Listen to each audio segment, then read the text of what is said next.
sucked at stick and ball sports, but I was attracted to anything mechanical. And my father has always raced cars. And so early on I was attracted to bicycles. Then later, once I graduated high school, I started bracket racing cars on a weekly basis. Then that eventually led to me having an opportunity to drive a Pro Mod car in 1997.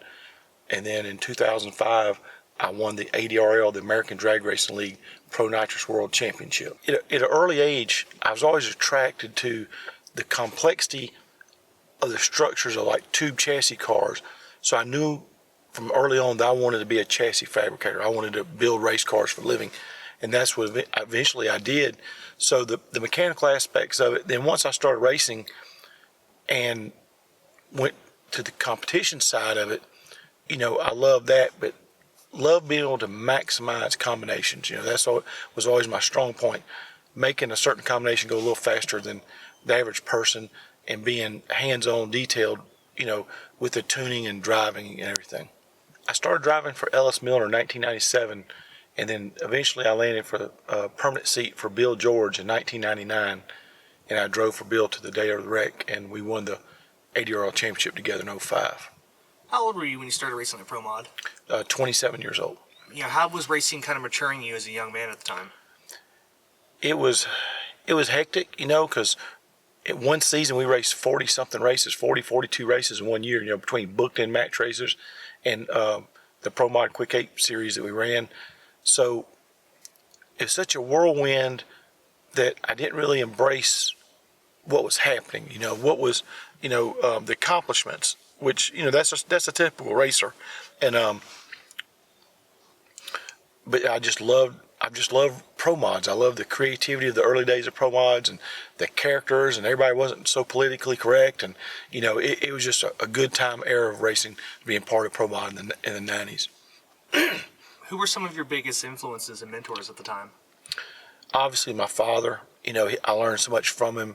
The attention to detail, maximizing efficiency of combinations, you know, fabrication, building race cars, and early on I always looked up to Warren Johnson because he drove, he tuned, he could build, he could weld, machine, you know, all the blocks, cylinder heads, and put them together.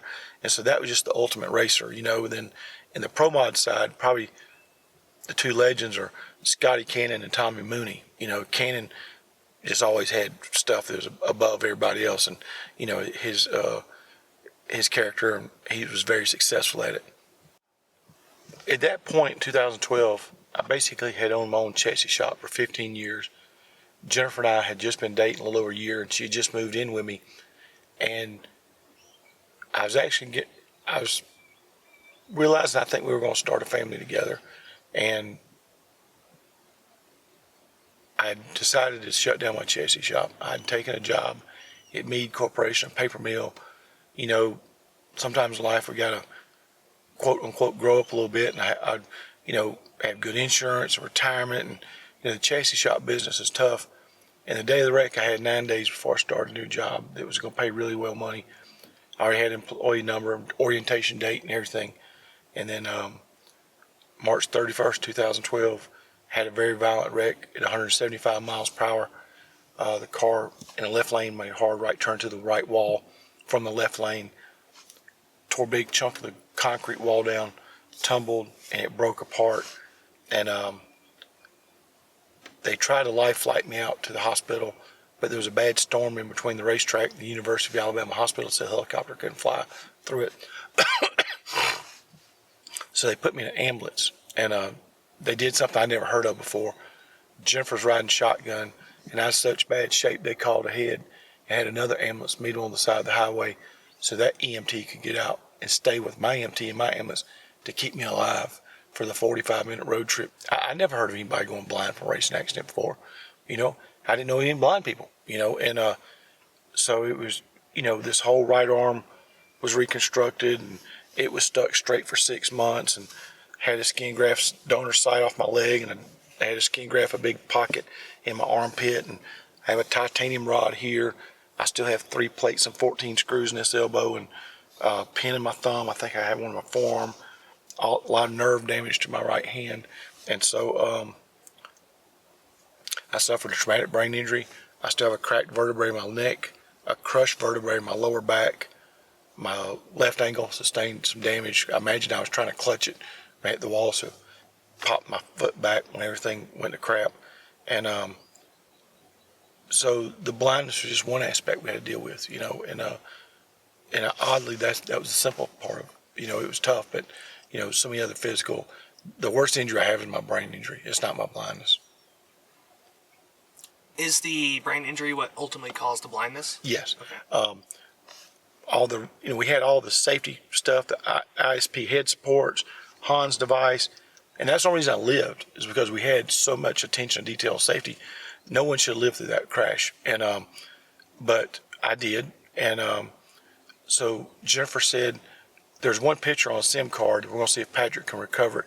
But my face is so swollen that my eyes won't open, that just all the head trauma, you know, that my brain swole, compressed my optic nerve, and shut off all the blood circulation to it and killed it.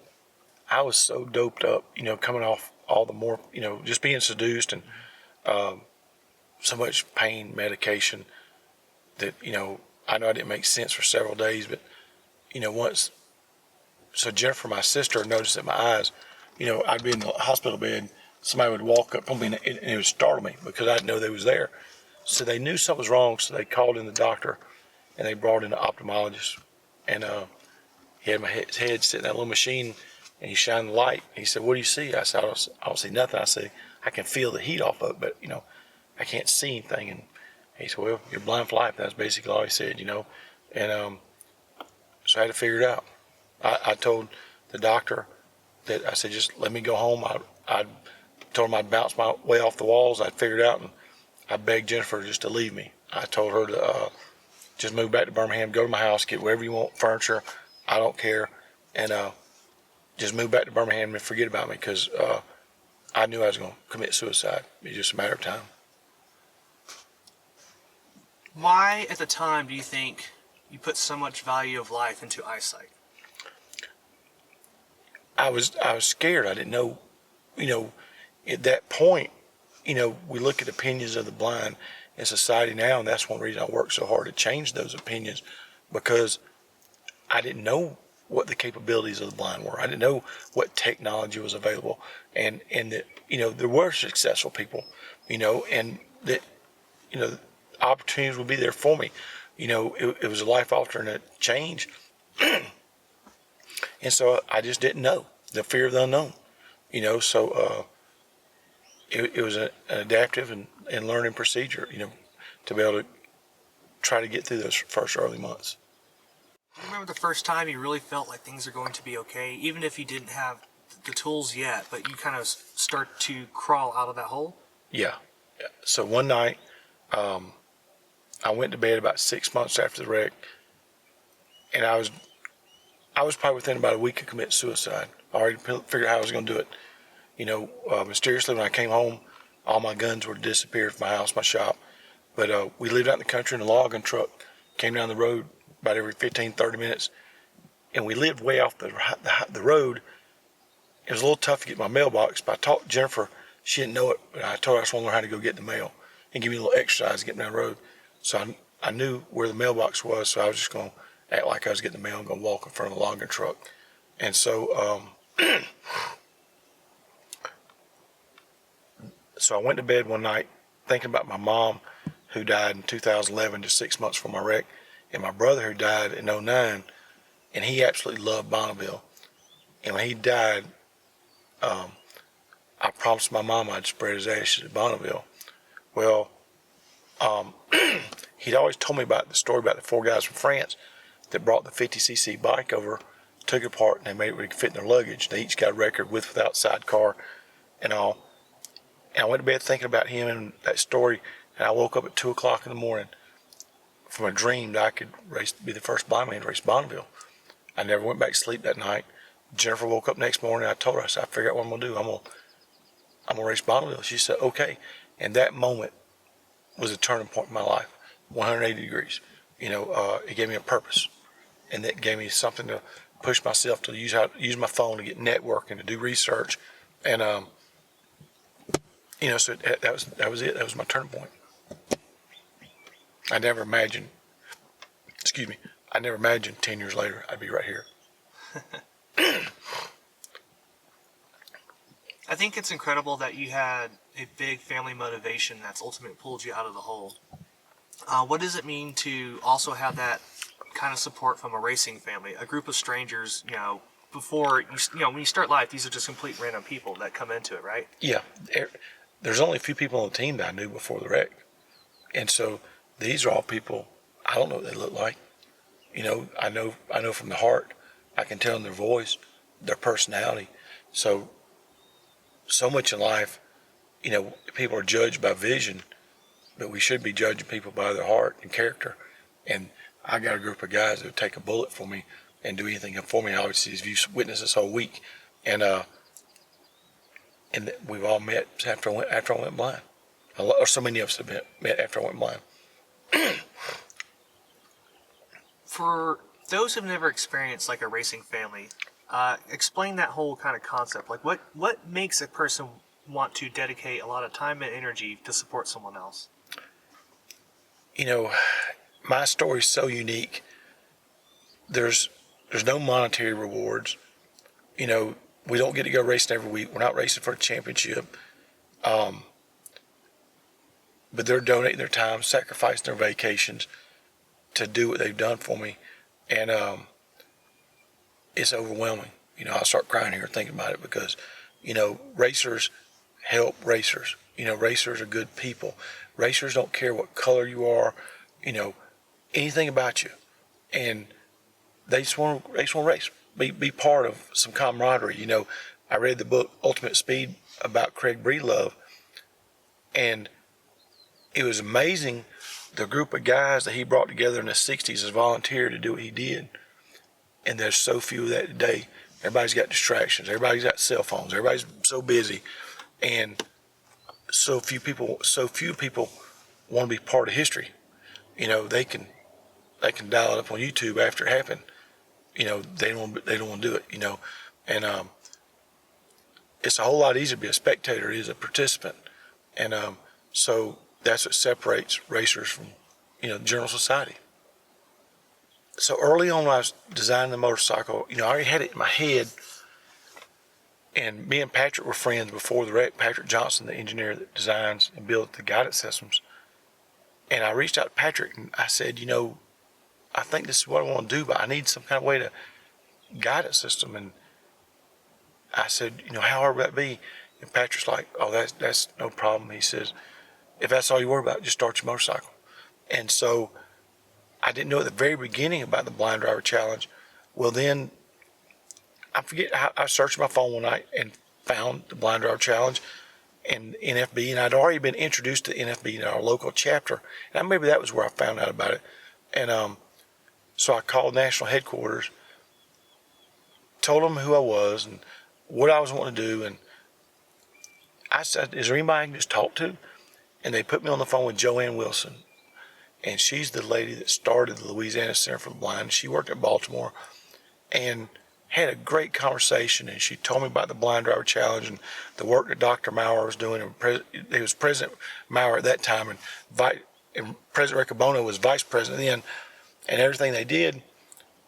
Had a great conversation, and it lifted my spirits and told me that, I could do this, that don't let society dictate my dreams. And so about a month or so later, she called, checked on me, and I give her my progress report, and every month so we talk. And so then she invited me to come to Baltimore, and I met Dr. Maurer and President Riccobono, and they wanted to help me, So this was only roughly 16, 15, 16, maybe 14 months after the wreck. And they wanted to support me. They believed in me. And so they helped me get to Bonneville. I would have made it to Bonneville the first year. When I first dreamed that project, I didn't have no money. We were barely keeping a roof over our head. And so it was all off of donations and sponsors, and I was overwhelmed with the amount of people, donating money and time and product. But long story short, so I was able to finish it just in time to make the 13, Bub speed trials at that point. At that time, Bonneville Motorcycle Speed Trials now. And so we had to go through all kinds of things to demonstrate the technology and I could do it. So I made my first pass at Bonneville, right down Broadway, was 55.331 miles an hour. And about 2 weeks earlier, the fastest I'd ever been was about 20 miles an hour on the motorcycle. How important to your trajectory was that initial run? What did it prove to you? It told me, first I could do it. It told me I wasn't crazy, but it gave me a purpose, you know, and that that first run, it was just so overwhelming, you know, because here I was, roughly 18 months after a wreck that should have killed me. I was 100% blind, and I was back racing at the Salt Flats. You know, it just, something just absolutely unheard of. You know, I've had several people, I'm not bragging and it's my words, I've had several people tell me that my story is one of the best comeback stories in auto racing that nobody knows about. You know, it's just, you know, so few people know about it. And, but that, you know, the motorcycle, I designed it. You know, there again, here I was, middle of the night, figuring out how to do things. And I had people come over and volunteer and help me build the bike. But, you know, I was part of it. And working out in the shop, smelling grease and cutting oil and argon gas welding. And that was my whole life before. So here I was back racing, just a different format. Had to be, you know, had to adapt to it different, but I was back racing. In the last couple of years since then, what has building the Corvette, building the program, you know, everything involved start to really teach you about what your capabilities are? Before, it's humbling. There's two aspects of it. It taught me more organization and patience. I tell people if you don't have any patience, I wouldn't recommend going blind because sometimes, you know, it's just the way it is, especially on a project like mine where it's all volunteers. So, you know, having to work on everybody's schedules and when they can come and help and, you know, and so trying to organize everybody to help. But the other aspect of that, when somebody comes to help, I'm overly prepared to try to have all the materials and, you know, whatever we need laid out to make the most efficient of their time, because I don't waste their time, you know, because like I said before, everybody's so busy. So when I get help, I really got to try to maximize it. So, you know, it's taught me a little bit more organization where before I could be a one-man band and I just jump in there and do everything myself. And now I can't, you know, as far as some aspects. And so it's taught me a lot of organization and patience. Did it humble you some? Not some, it's humbled me a whole lot. You know, when I've had so many people donate and help, you know, it's overwhelming. You know, I started that project, the Corvette, 4.5 years ago. It was a flood salvage, ugly Corvette that was beat up, no motor, no transmission, no transmission, no interior, and it was rough. And, you know, here it is, a full-blown race car, 210, 212 miles an hour race car. Before this, what were some of your biggest concerns, and how did you go about solving that, especially in regards to having a co-driver? You know, the co-driver, there's two. First of all, safety is so important. So everything that I have on my side is mimicked on the co-driver side, above and beyond. You know, 10 pounds of fire suppression is our minimum. I have 20. You know, I have a lot more roll cage than what's required. You know, so I designed that steering wheel. So there's a second steering wheel emergency. They can take over. I don't want to get anybody else hurt. You know, I would feel horrible if somebody else got hurt. And so that was very important to me to have a good, safe car. How did you choose your co-driver? What some of the conversations y'all had to build that trust? The first part of that trust is Patrick Johnson. You know, early on after Bonneville, we were talking one day, and I told Patrick, I said, I trust you. I said, Patrick, my life is in your keyboard, you know, and the software you design. And he goes, I never really thought about it that way. Patrick's such a humble person. He's the most humble genius you'll ever meet in your life.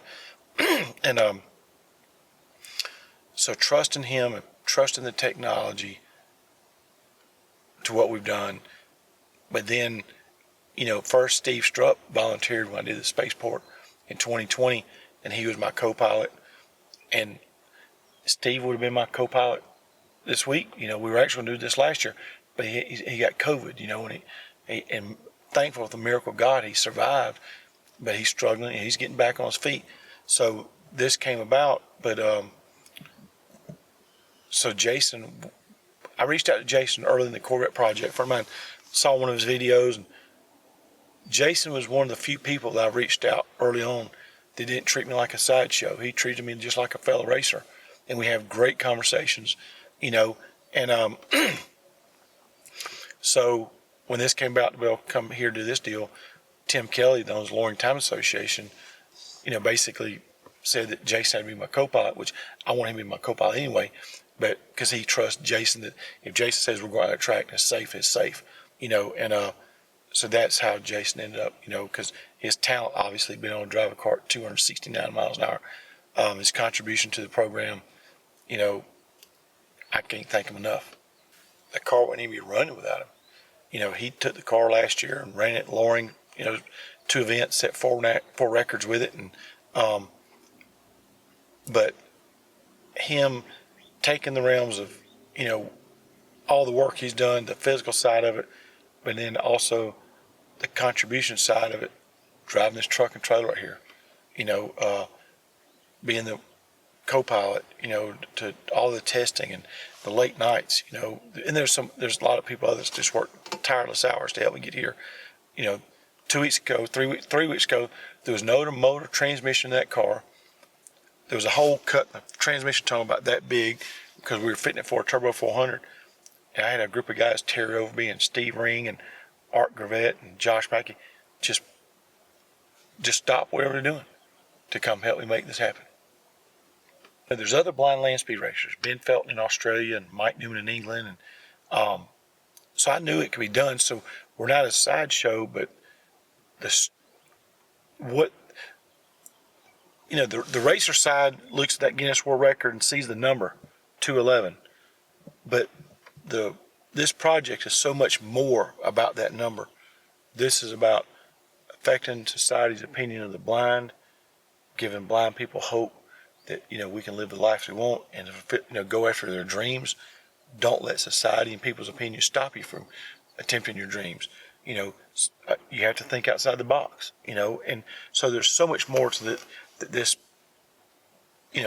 record, this car, and me represent than just that 211 miles an hour. The 211 is huge, but it's just a small part of the story. There's so much more of the story can help people and people with disabilities and blind people, and hopefully educate society what's capable of the blind. If we're given an accessible world, we can compete with our sighted peers. I knew I could do it, not from an ego standpoint, but I knew if I just had enough time, enough laps to get settled in, I could do it. I trusted the technology. I bought the C4 Corvette as a practice car. Me and Patrick have just been beating that car up the last 3 months at the local drag strip. Phoenix City, my local drag strip, is just, I can go there any time of night I want to test. And, we pretty much fried the transmission in it yesterday, beating it up. And, but, so I knew I could do it, but as a racer, need a little luck. We came in here with a new combination. We bought all the parts, bought the best parts money could buy, a new motor, new transmission combination, but we came here untested. And that's scary because the weight of the world was on my shoulders from all the sponsors and the commitments and everything to rolling in spaceport, knowing that, we've been down track. Then had 2 days of bad weather, so that put us behind the gun big time. When I woke up yesterday morning at 1:30 in the morning, I knew the way the world was on me. I told the National Federation of the Blind and crews I could do this, but I didn't want the sun to set yesterday with a failure. So it was huge to be able to stay focused. Again, my brain usually caused me to get tired during the middle of the day, but just the way the world was on my shoulders yesterday morning. at rock bottom, thinking about walking in front of a logging truck to turning over 212 mile an hour yesterday. For you, it's kind of a funny question, but what is the meaning of life in that context? The biggest part to me is you learn who your friends are, you learn humility, but you learn how sincere and wonderful people can be. You know, because if it wasn't for a lot of people, I wouldn't be here. I'd still be at the house, you know, and so that's the beautiful part of what I've experienced is I've met and became really close with some people. I've seen the genuine love that people have, I'm trying to think of the word I want to say, the contributions that they'll give selflessly to help me, and that's huge. You know, I want to thank National Federation of the Blind, crews, strut masters, and any person, company that's donated time, money, product. I never, if I started writing IOUs, you know, I don't make enough ink cartridges and pens to pay back all the people that has helped me with this. And so I just want to thank everybody that's ever helped me in any way, shape, form, fashion. The kind words on Facebook. Somebody posted one of the comments said I broke the internet yesterday. But, you know, it's overwhelming, you know, what we've done. I want to thank anybody that's ever helped me in any way.